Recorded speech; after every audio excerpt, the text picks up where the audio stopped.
I am going to read to you today the story. This is part 17 of Ivan. The story. I looked at the ring layered with fresh sawdust. I look at the skylight, at the half-hidden moon. I just thought of a story, I say. Is it a made-up story or a true one, Ruby asks. True, I say, I hope. Ruby leans against the bars. Her eyes hold the pale moon in them, the way a still pond holds stars. Once upon a time, I say, there was a baby elephant. She was smart and brave, and she needed to go to a place called a zoo. What's a zoo? Ruby asks. A zoo is a place where humans make amends. A good zoo is a place where humans care for animals and keep them safe. Did the baby elephant get to the zoo? Ruby asks softly. I don't answer right away. Yes, I say at last. How'd she get there? Ruby asks. She had a friend, I say. A friend who made a promise. How? It takes a long time, but finally Ruby returns to sleep. Ivan, Bob whispers, yawning. What you said about the zoo, how are you going to do it? Suddenly, I feel as if I could sleep for 1,000 days. I don't know, I admit. You'll think of something, Bob says confidently, his voice trailing off as his eyes close. What if I don't? I ask. Bob is already asleep. His little red feet dance, and I know he's running in his dreams. Remembering. Bob and Ruby sleep on. I don't sleep.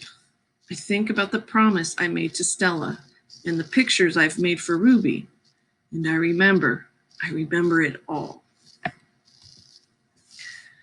What they did. We were clinging to our mother, my sister and I, when the humans killed her.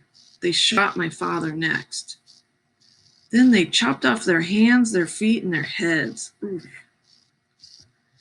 Something else to buy. There's a cluttered, musty store near my cage. They sell an ashtray there. It's made from the hand of a gorilla. People really do sell stuff like that. I don't know if they still do. It might be illegal now. Another Ivan. When morning comes and the parking lot glimmers with dew, I see the billboard on the highway. There I am, the one and only Ivan, bathed in the pink light of dawn. I look so angry, with my furrowed brow and my clenched fists. I look the way my father did the day the men came. I am, I suppose, a peaceful sort. Mostly I watch the world go by and think about naps and bananas, yogurt raisins, but inside me, hidden, is another Ivan. He could tear a grown man's limbs off his body.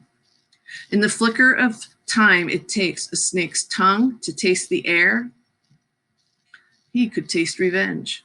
He's talking about himself. He is the Ivan on the billboard. I stare at the one and only Ivan, at the faded picture of Stella, and I remember George and Mac on their ladders, adding the picture of Ruby to bring new visitors to Exit 8 Big Top Mall and Video Arcade. I remember the story Ruby told, the one where the villagers came to her rescue. I hear Stella's kind, wise voice. Humans can surprise you sometimes.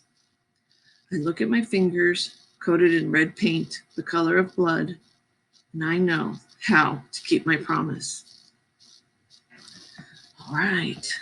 Can't wait till the next part, 18.